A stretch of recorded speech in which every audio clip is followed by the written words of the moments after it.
Check it out, buds. This is a new Parrot Punch. My buddy F Cord just sent this out to me to check out, and I wanted to take a quick look at it. This thing is pretty nice. Some of the best carbon fiber work I've seen in a long time. All these edges are chamfered, nice and smooth edges, lots of countersinking here. They didn't chamfer every edge. You can see there's like a lot of the weight reduction cutouts they didn't smooth, but even in the top there's like insets. They made all these insets for the battery pads. This is grippy stuff. I don't want to say it's the same as Uma Grip, but it's dashboard grip material. But they made insets for each little pad to go into, just to keep you down as much weight as possible on this. Nice, strong, milled, I think this is aluminum front cage.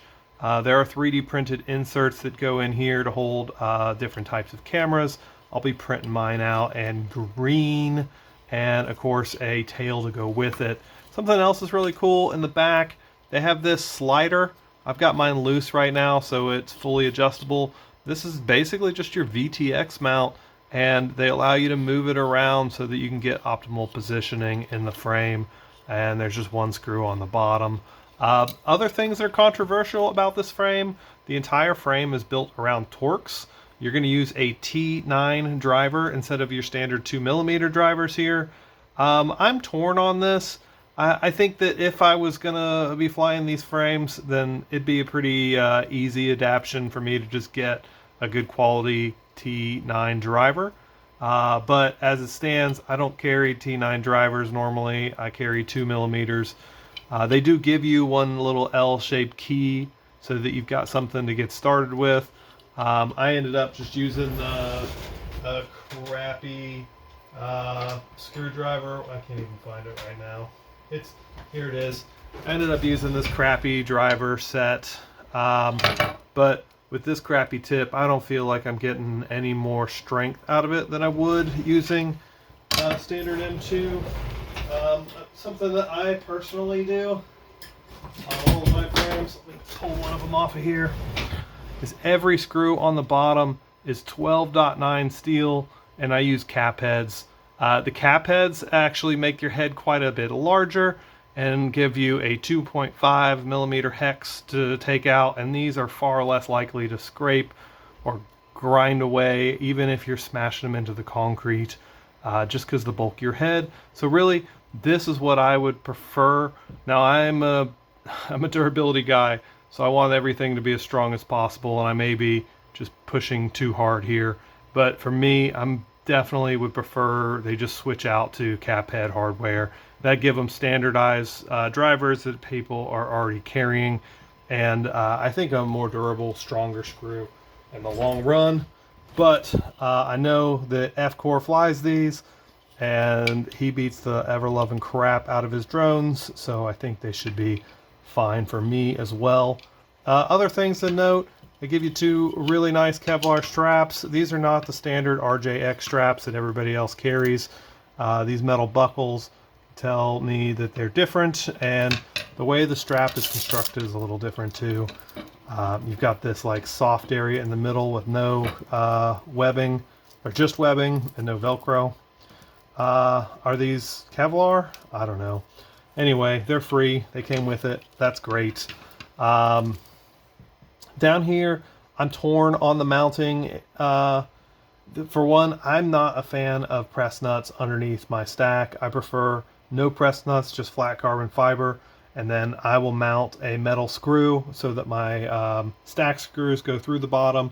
A metal screw pins it to, or metal nut pins it to the frame so that it can't wiggle or come loose. This is going to do that for you and giving you that golden nut that's trapped into the frame, but it also means that there's lots and lots and lots of metal underneath your ESC.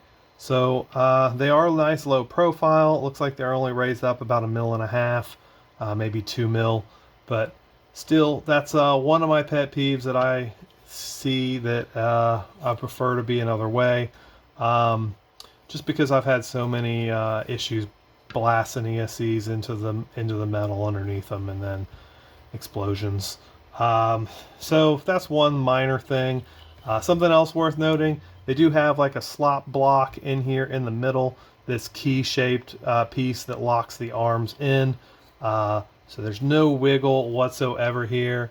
Also, because they've added all these press nuts, you don't actually have any arms touching your stack screws, and that's huge, so that if you've got vibrations coming from the motors down the arms, they're not delivering straight into your 30 by 30 or your 20 by 20.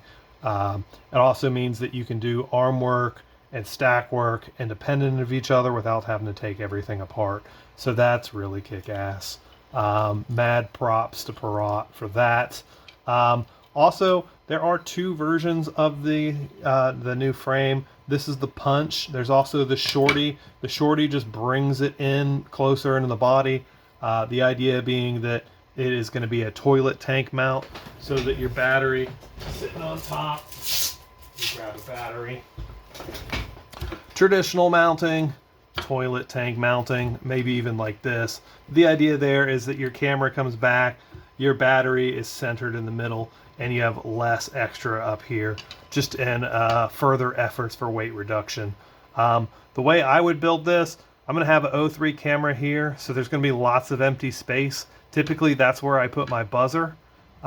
Your receiver could go in this empty space as well, but the shorty is just going to get rid of that. It's going to bring it in tighter so that you don't have that extra space.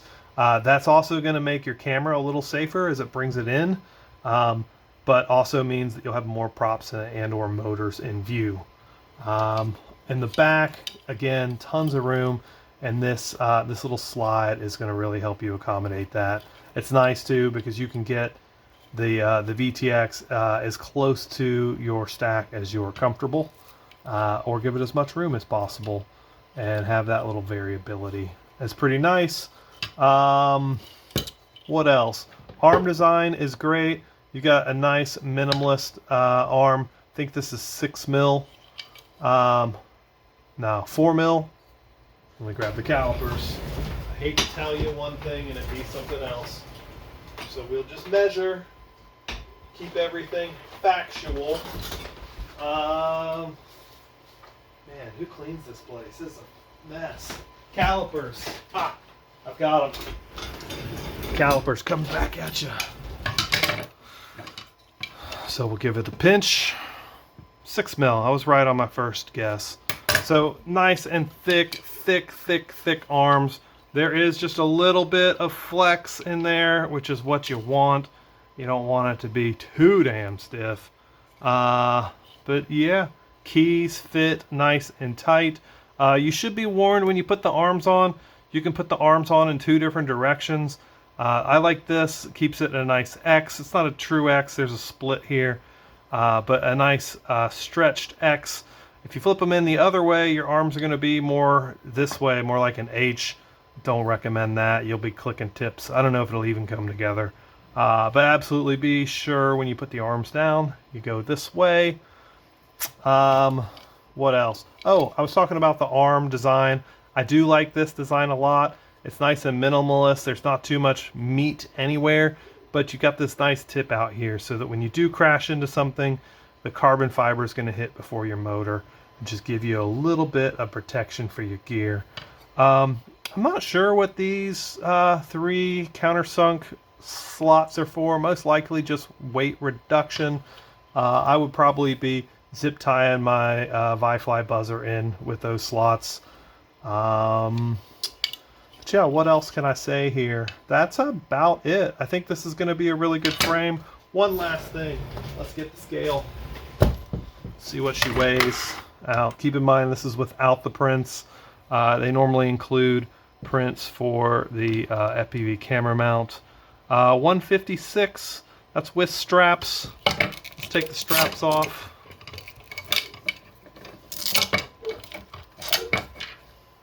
No straps. 135. That's probably a more accurate frame weight. So 135, that's just a little bit heavier than like my Marmot or the Apex, but a lot lighter than something like the Demibots from Bot Grinder. that come in like 155 or 160 grams. So yeah, I think it's a good compromise of weight and strength. This thing looks nice and strong, and can't wait to get it built. What do you think? Would you like this? If you do or you don't, tell me why. What things would you like there to be different? What do you think is a problem or could be a problem, or what do you love? I like that they've got this chamfered hole here for your battery lead to come out through the neck. That's pretty nice. Again, the detail work on this carbon fiber is top notch. It's up there, I would say, in like the top 4 or 5 carbon fiber manufacturing I have seen. Really, really good. Everything is aligned properly, and you see the grain and the fiber going in the right direction. Yeah, Pirat packaging was nice. I'm not big on packaging, but it came in this cardboard tube. It just looks clean, and lots of extra screws. Yeah, check them out. Pirat. This is the new Punch. They've also got the Shorty if you want a little smaller, a little less weight. And yeah, I recommend, if you have any questions about this frame, hit up my man F-Core. He is sponsored by Pirat. He flies the ever-loving shit out of these frames, and he is absolutely the guy to talk to. That's it for me. Y'all have a great fucking day, and happy flying.